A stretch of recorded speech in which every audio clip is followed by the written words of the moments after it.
Assalamualaikum warahmatullahi wabarakatuh. Perkenalkan, nama saya Aulia Dinda Madani dari Program Studi Pendidikan Matematika. Di sini saya akan membahas penyelesaian soal UAS pada mata kuliah Statistika Terapan. Nah, di sini terdapat beberapa soal, tapi saya memilih soal nomor 3. Di sini soalnya adalah seorang peneliti ingin mengetahui apakah terdapat pengaruh yang signifikan antara kompetensi X dan kinerja dengan variabelnya Y jika diambil sampel acak 15 orang pegawai sebagai berikut. Ujilah bagaimana kesimpulan yang dihasilkan jika taraf signifikansi alfanya 5%. Nah, ini untuk X, data untuk X, kompetensi, dan untuk Y, kinerja pegawai. Dari soal tersebut, kita menyusun rumus masalah. Yang pertama, bagaimana cara mengetahui uji apa yang dipakai? Lalu yang kedua, apa pengertian dari uji yang dipilih? Yang ketiga, bagaimana prosedur dari uji tersebut? Yang terakhir, apa kesimpulan dari data penelitian tersebut? Atau apakah ada pengaruh kompetensi kepada kinerja pegawai? Nah, kita langsung saja pembahasan untuk rumusan masalah yang pertama. Pakai uji apa? Nah, di sini kita bisa menganalisis jenis datanya dengan melihat kata kunci dari soal. Lalu, kita melihat apakah data tersebut berdistribusi normal yang dimana nilai signifikannya itu lebih besar daripada 0,05 atau 5%. Nah, yang pertama kita cari kata kuncinya dulu. Di sini kita bisa menemukan kata kuncinya ini adalah pengaruh. Nah, kalau misalnya pengaruh, itu biasanya identik dengan uji regresi. Karena uji itu memprediksi suatu pengaruh dari variabelnya. Adapun satu lagi yaitu uji korelasi. Uji korelasi itu berhubungan dengan memprediksi suatu hubungan. Jadi kalau korelasi itu hubungan, kalau regresi itu pengaruh. Nah, untuk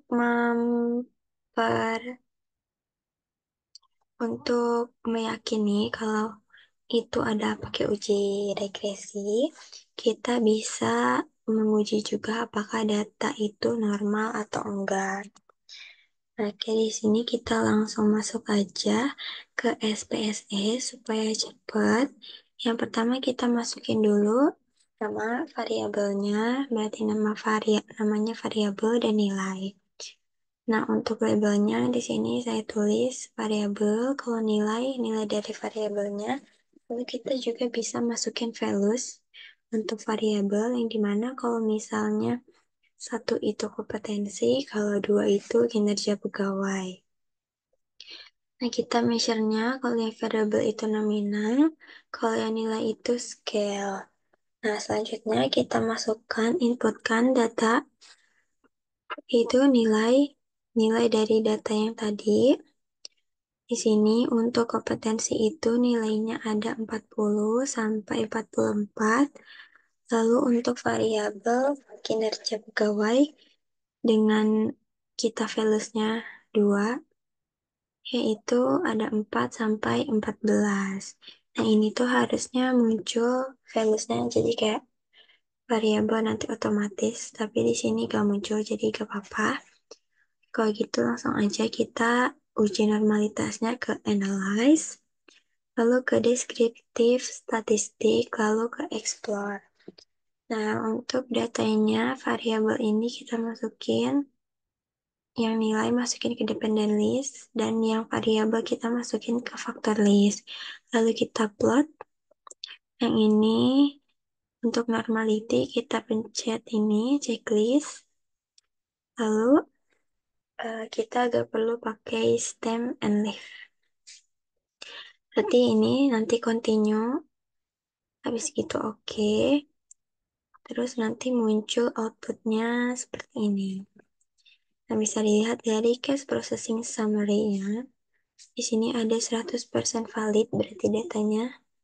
Lalu selanjutnya di sini kita bisa lihat juga untuk tes normality-nya. Kan karena kalau misalnya data berdistribusi normal itu nilai signifikannya lebih dari 0,05. Nah, karena ini nilai signifikasinya kita lihat yang Kolmogorov Smirnov itu 0,2. Nah, 0,2 ini lebih besar dari 0,05, berarti terbukti bahwa data ini adalah data yang normal. Nah, jadi karena tadi sudah diyakinkan dengan data normal, jadi kita bisa putuskan bahwa kita pakai uji regresi. Nah, selanjutnya kita masuk ke apa sih uji regresi itu? Uji regresi adalah studi ketergantungan satu atau lebih variabel bebas terhadap variabel tidak bebas, yang dimana analisis regresi ini digunakan untuk memprediksi seberapa jauh pengaruh yang dianalisis. Jadi kita kembali lagi ke pengaruh ya. Nah, selanjutnya ada pun prosedur dari uji regresi, yaitu menentukan statistik uji prasyarat. Nah, tadi kita sudah lalu menentukan hipotesisnya, lalu menyusun data, mau pakai manual atau SPSS, lalu kita uji regresi. Selanjutnya menentukan kriteria uji dengan terimaan 0 atau tolakan 0. Kalau tolakan 0, nilai signifikannya itu lebih kecil dari alfa, tapi kalau terimaan 0, nilai signifikannya itu lebih besar dari alfa. Yang terakhir, kita menentukan kesimpulan. Nah, yang pertama di sini ada hipotesis. Kita lanjutin prosedurnya. Hipotesis untuk terima H0, yaitu tidak terdapat pengaruh yang positif dan signifikan dari kompetensi terhadap kinerja pegawai. Adapun hipotesis tolakan 0, yaitu terdapat pengaruh yang positif dan signifikan dari kompetensi terhadap kinerja pegawai. Nah, untuk selanjutnya kita bisa uji regresi dengan yang manual terlebih dahulu ya. Di sini ceritanya kita akan membandingkan dengan yang manual dan yang SPSS. Sebenarnya lebih singkat yang SPSS, tapi di sini saya penasaran kalau misalnya kita pakai cara manual.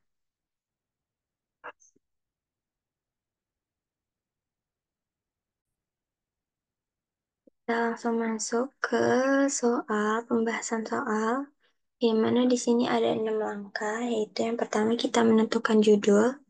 Judulnya yaitu pengaruh kompetensi terhadap kinerja pegawai. Selanjutnya, pertanyaan penelitiannya adalah apakah terdapat pengaruh yang positif dan signifikan dari kompetensi terhadap kinerja pegawai. Kita rumuskan hipotesisnya sama seperti tadi, terima H0-nya tidak terdapat pengaruh yang positif dan signifikan, kalau yang tolak H0 terdapat pengaruh yang positif dan signifikan. Sampelnya ada 15. Tinggal kita kumpulkan datanya dari variabel X dan variabel Y-nya masing-masing ada 15. Selanjutnya kita analisis data yang diperlukan. Yang pertama kita cari persamaan regresinya. Di sini ada rumus-rumus, yaitu rumus B, A, dan persamaan Y regresinya. Yang dimana untuk memasuki ke rumus tersebut, kita memerlukan X, Y, X dikali Y, X kuadrat, dan Y kuadrat. Untuk yang X, Y ini, untuk yang kita hitung ini, kita bisa ke Excel aja buat supaya memudahkan. Nah, jadi X-nya itu X dikali Y berarti 40 kali 4, 160. Sampai kita tarik ke bawah, sampai 44 dikali 14. Lalu untuk X kuadrat berarti 40 kali 40. Hasilnya 1600. Lalu kita tarik ke bawah, sampai 44 kali 44. Hasilnya adalah 1936. Nah, begitupun untuk Y kuadrat, yaitu ada Y nya 4, 4 kuadrat itu sama dengan 16. Kita tarik ke bawah sampai ke 14 kuadrat, hasilnya 156. Selanjutnya kita jumlah dari seluruhnya, yaitu jumlah dari X, Y, X kuadrat, dan Y kuadrat. kita bisa pakai rumus sum. Jadi sama dengan sum, kita tarik dari atas sampai bawah, hasilnya 695. Supaya memudahkan, kita tarik aja ke pinggir, jadi semuanya disamkan otomatis. Jadi kita bisa langsung masuk ke substitusi rumusnya.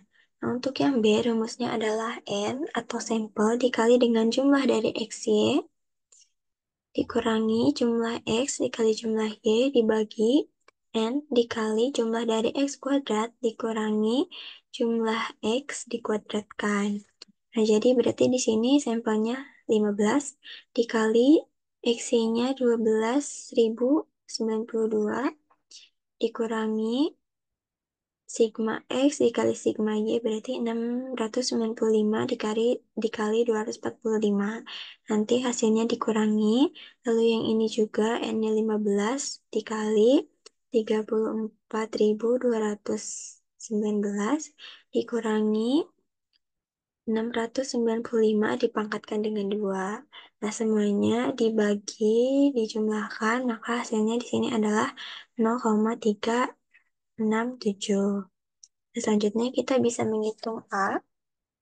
A-nya itu rumusnya sigma Y atau jumlah Y dikurangi B yang tadi dikali dengan sigma X dibagi N.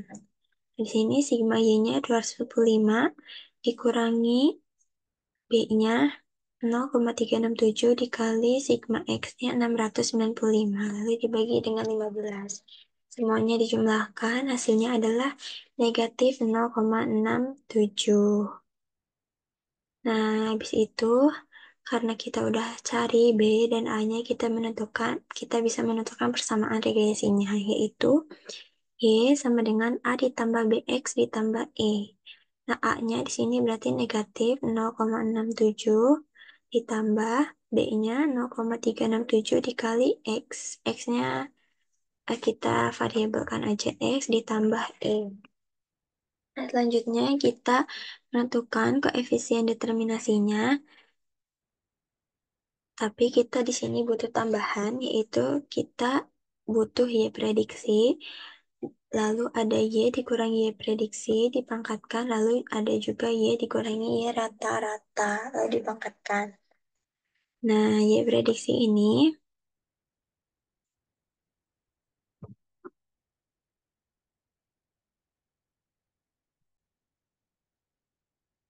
Y prediksinya kita bisa hitung dari persamaan yang tadi, A-nya negatif 0,670 ditambah 0,367 dikali X. Ini mana di sini berarti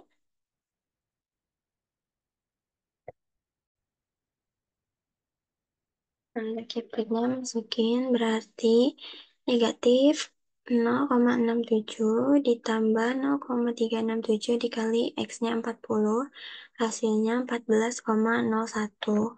Lalu kita tarik ke bawah juga bisa. X-nya diganti jadi misalnya ini 55, 32, 55, seterusnya sampai X-nya 44, hasilnya 15,48, lalu kita sum. Nah, karena kita membutuhkan Y dikurangi Y prediksi dipangkatkan, nah berarti di sini Y-nya dikurangi Y prediksi 14,01. Nah, dijumlahkan lalu nanti dipangkatkan. Hasilnya 100,18. Begitupun sampai sini hasilnya 2,18. Ini pun sama disamkan. Lalu adapun di sini kita membutuhkan Y dikurangi Y rata-rata. Untuk Y rata-ratanya itu kan jumlah Y rata-ratanya adalah 245. Berarti dibagi 15. Nah, itu nanti rata-ratanya berarti Y 4 dikurangi rata-rata tadi, lalu dikuadratkan. Hasilnya menjadi 152,11 sampai seterusnya ke 5,44. Lalu kita jumlahkan hasilnya 705,33. Nah, berdasarkan hasil tadi, kita bisa menghitung R kuadratnya. Yaitu rumusnya adalah negatif 1. 1 dikurangi sigma Y dikurangi Y topi atau Y prediksi dikuadratkan dibagi dengan sigma Y dikurangi rata-rata Y dikuadratkan. Tadi untuk yang atas ini 433,64, lalu yang rata-ratanya 705,33. Berarti kita bagi dulu, terus 1 dikurangi hasilnya sehingga menjadi 0,385. Jadi koefisien determinasi untuk R kuadrat yaitu 0,385. Lalu kita kalikan dengan 100% supaya bentuknya berubah jadi persen, sehingga hasilnya 38,5.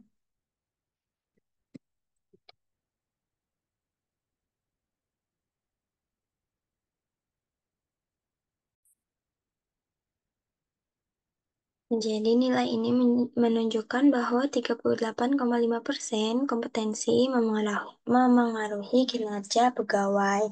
Sedangkan sisanya yaitu 100% dikurangi 38,5%, yaitu 61,5%. Tingkat kinerja pegawai dipengaruhi variabel lain di luar penelitian. Jadi bukan kompetensi yang 1,5% itu. Selanjutnya kita menentukan kesalahan baku estimasi dengan mengukur, yaitu mengukur tingkat kesalahan dari model regresi yang dibentuk. Yaitu rumusnya adalah SE sama dengan akar dari sigma Y dikurangi Y topi dikuadratkan dikurangi N dikurangi K.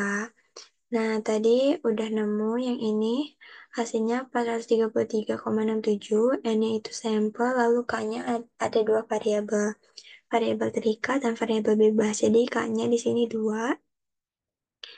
Nah, kita jumlahkan hasilnya 5,78. Selanjutnya, ada pun standar error koefisien regresi yang dimana mengukur besarnya tingkat kesalahan dari koefisien regresi. Yaitu rumusnya SP sama dengan SE dibagi akar dari sigma X kuadrat dikurangi sigma X dikuadratkan dibagi N.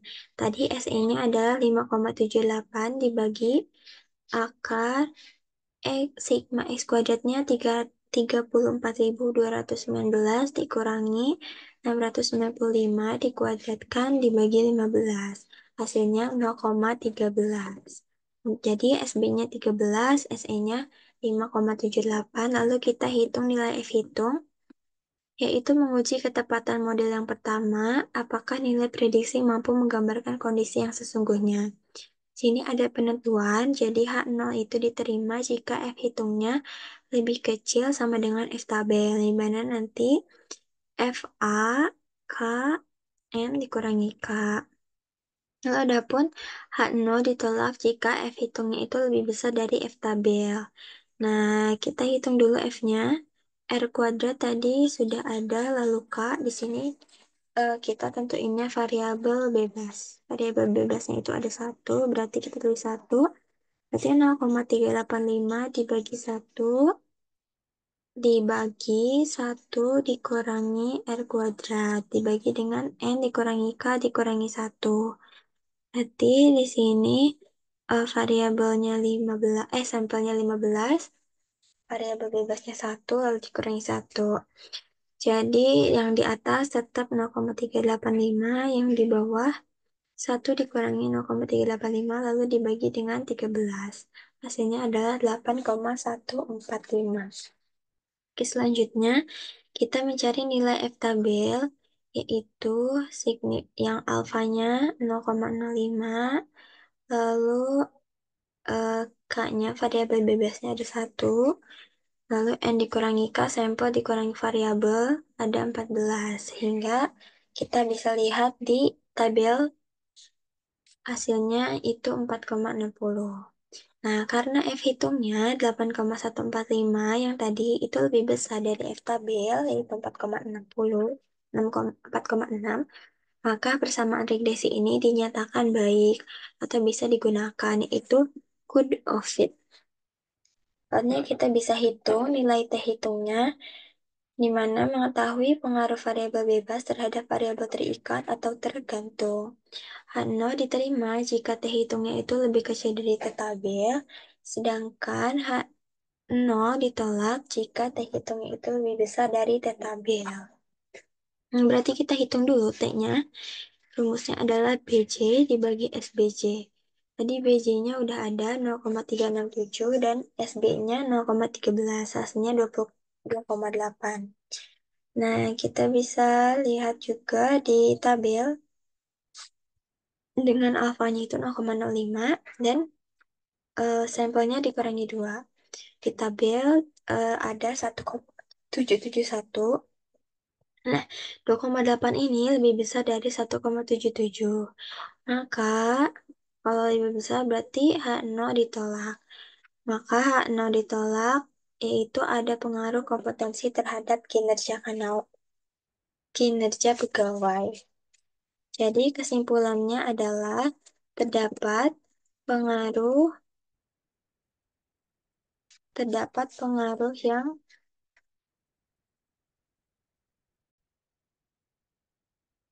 terdapat pengaruh positif dan signifikan antara kompetensi terhadap kinerja pegawai.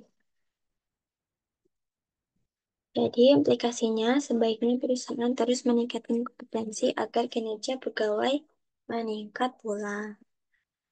Nah, ini untuk kesimpulannya jadinya terdapat pengaruh yang positif dan signifikan. Karena dari tadi juga H0-nya ditolak kan ya. Bisa kita lihat hipotesis yang awal itu, kalau H0 ditolak, terdapat pengaruh yang positif dan signifikan. Nah, udah manual udah, berarti kita bisa coba cek ke yang regresi. Untuk regresi sama,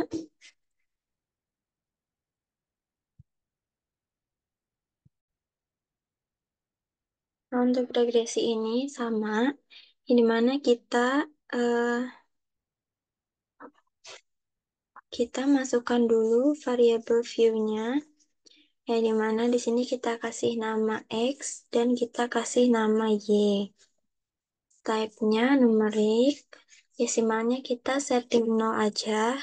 Lalu kita kasih label kalau X itu kompetensi dan kalau Y itu kinerja pegawai. Di sini kita nggak usah masukin values-nya, jadi masing-masing aja. Nah, untuk measure-nya scale. Kita masukin datanya untuk yang X dan ini untuk yang Y. Kalau udah, kita langsung masuk aja ke uji regresinya. Kita analyze, terus regression, terus linear. Habis itu masukin ke sini.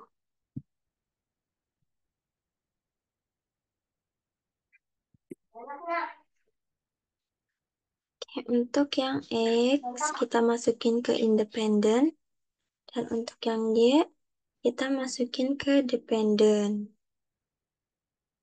Kita ini dulu kembalikan dulu. Nah, ini lalu kita cek dulu statistiknya, itu ininya estimate, ini model fit. Nah, kalau udah continue, terus kita pencet OK. Nah, nanti hasilnya menjadi seperti ini.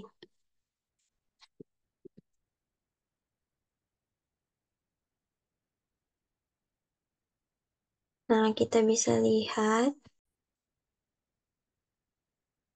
ini muncul ada variabel entity move. Kita analisis dari model summary-nya. Nah, kita bisa lihat ya, kita bandingkan. Sebentar kita pause dulu.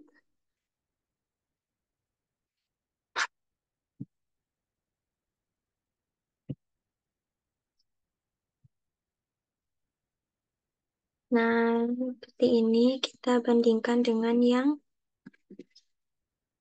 yang Word ya.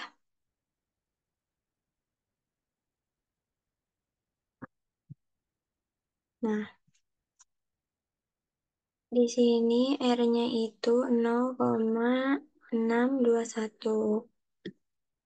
Berarti kita cek di sini apakah sama gitu ya. Nah, ini Kita cek R-nya 0,621, lalu R square-nya 0,385. Nah, ini sama ya. Lalu di sini ada pun adjusted R square-nya 0,338. Lalu kita lihat ANOVA-nya. Di sini regresinya ada 271,693. Lalu di sini ada residualnya 433,64. Ya, ini sama. Lalu totalnya 705,33. Nah, ini pun sama ya. 705,33. Ini untuk rata-ratanya. Lalu kita juga lihat di sini ada F. F-nya adalah 8,145. Tadi kita juga udah hitung ya F-nya tuh.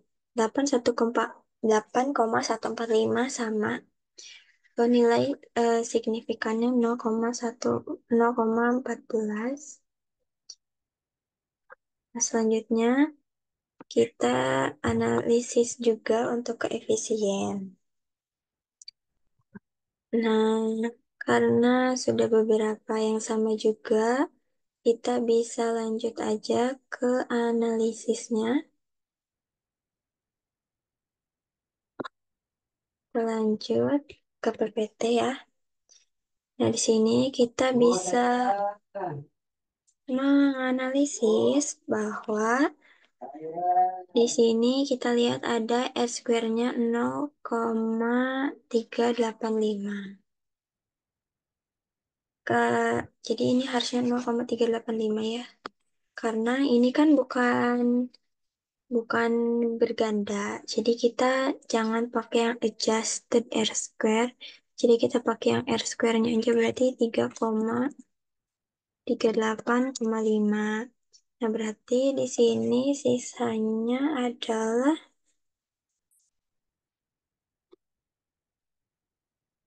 sisanya 61,5 ya.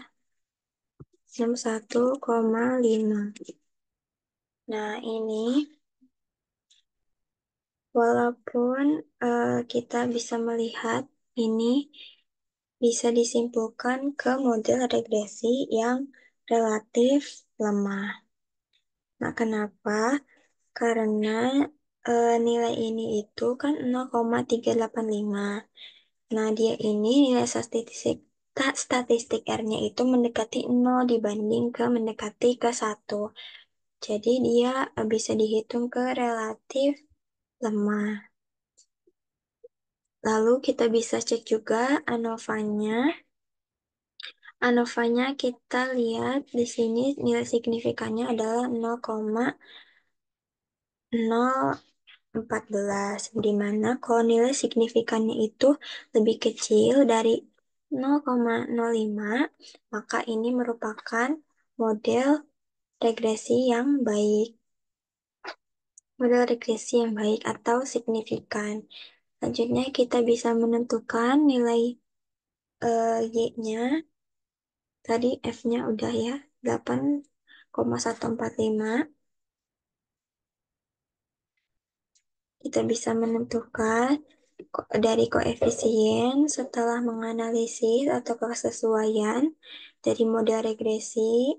Kita bisa memperoleh bahwa model regresi ini adalah model regresi yang baik karena dia lebih ke baik gitu. Walaupun sebenarnya di sini ada model regresi relatif lemah, tapi di sini kalau di yang manual itu dia masuknya ke yang baik. Nah, adapun di sini masukin ke persamaannya yaitu negatif 0,670 ya. Ini untuk A-nya. Lalu ditambah PX. BX-nya 0,367. X ditambah E-nya. Berarti ininya pun persamaannya sesuai ya dengan yang manual tadi. Jadi, kesimpulan dari penelitian ini adalah terdapat hubungan yang positif dan signifikan antara kompetensi dan kinerja pegawai. Jadi, mungkin itu saja yang bisa saya sampaikan. Mohon maaf bila ada kesalahan dalam penyampaian presentasi ini. Sekian, wassalamualaikum warahmatullahi wabarakatuh. Hai.